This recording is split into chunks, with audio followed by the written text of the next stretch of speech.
Napiyansa ang babaeng na aresto matapos magmaneho ng motorsiklo sa ruta ng triathlon competition sa Davao City noong linggo. Para sa update live na magbabalita, si Bril Montalvo. Bril, una sa lahat, bakit daw ba kasi siya? Bakit niya ginawa yun?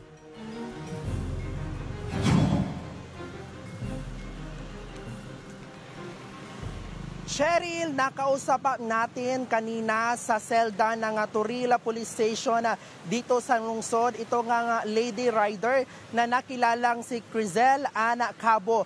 Matapos ang kanyang ginawang eksena sa kasagsagan ng Ironman triathlon event dito nga sa lungsod noong linggo ng umaga. At ayon nga sa kanya ay matagal na umano siyang nagpapansin sa mga otoridad para masabi ang kanyang hinaing para sa gobyerno. At ayun nga, noong Sunday ay nakahanap ito ng tiyempo at nalaman niya na may isang international event na gaganapin dito sa lungsod. At sabi nga niya, itong lady rider na nahuli ay pinagplanuhan umano niya itong gagawin.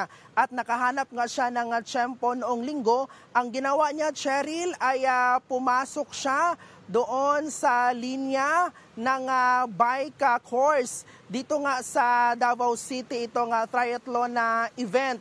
At humarurot siya papunta doon sa Santa Cruz, Davao del Sur. At doon na nga siya nahuli ng kapulisan. At sabi din niya ay nagawa umano niya ito ang kanyang ginawa sa triathlon noong linggo dahil naka-experience siya o nakakaranas siya ng depresyon dulot nga ng kanyang pagkabigo sa pag-ibig dahil nga 3 months ago ay nag-break itong lady rider at ang kanyang boyfriend na 14 years na ang kanilang relasyon at na nagpatong-patong na nga ang kanyang depression at anxiety kasi nga may negosyo ito at nalugi at nabaon ito sa utang.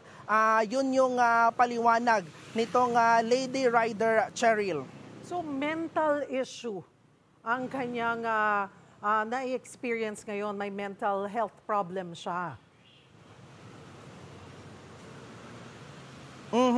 Tama ka nga dyan, Cheryl, no? At naikwento din ng kapulisan na may mental health problem itong na-experience itong lady rider na si Crizella Ana Cabo. At paliwanag din or sinabi din ng lady rider na gumagamit siya ng marijuana or itong cannabis para panggamot sa kanyang depression at anxiety kasi nga hindi siya nakakatulog, nahihirapan siyang huminga at yun ang naging gamot niya sa kanyang naranasan ngayong anxiety or mental health, itong marijuana. At dagdag niya na binibili umano niya itong marijuana online lang at nasabi na din ito niya sa mga pulis. Cheryl? Ngayon, ano ang isinampang kaso sa kanya, Bril, at magkano ang piyansa?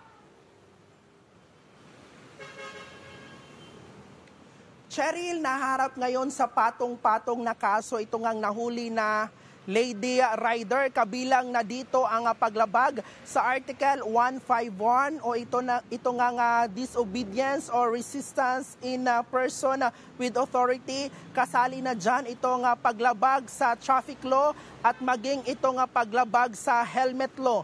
Na-impound din ang kanyang dalang motor kasi nga hindi ito rehistrado at wala din siyang dalang lisensya. At ayon nga sa kapulisan, wala pa silang natatanggap na anumang recommended bail kasi nga wala pang inilalabas na resolusyon ito nga piskal sa office. At ang sabi din ng lady rider ay humihingi siya ngayon ng tulong sa publiko para sa kanyang pangpiyansa. Cheryl? Meron na bang bumisita sa kanya, nakaanak at nakausap ka?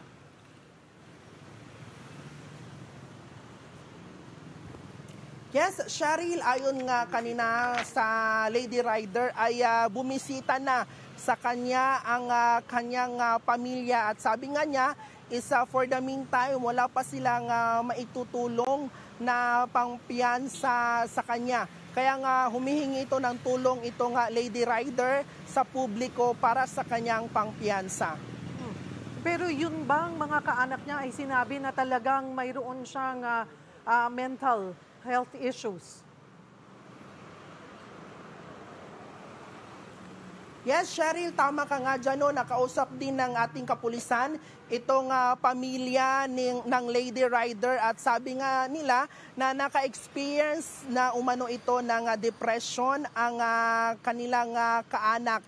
At ayon din sa kapulisan, nasa pamilya na daw ito kung ipapa-undergo nila ito ng psychological procedure. Cheryl?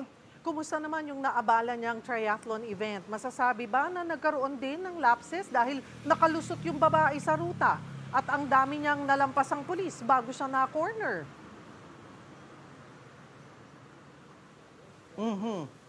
Cheryl, tama ka nga dyan, no? Ayon nga sa mga pulis ay naging matagumpay naman ang ginawang triathlon dito sa lungsod sa kabila ng ginawang eksena nito nga lady rider. Paliwanag ng mga pulis, nakalusot umano itong babae dahil nga doon sa lugar na kanyang pinasukan ay meron silang nirespondihang 2 bata na kailangang isugod sa ospital at bahagyang nakafocus sila doon at hindi nila namalayan na nakapasok na pala itong lady rider doon sa bike lane ng triathlon. Cheryl? Daghang salamat, Bril Montalvo.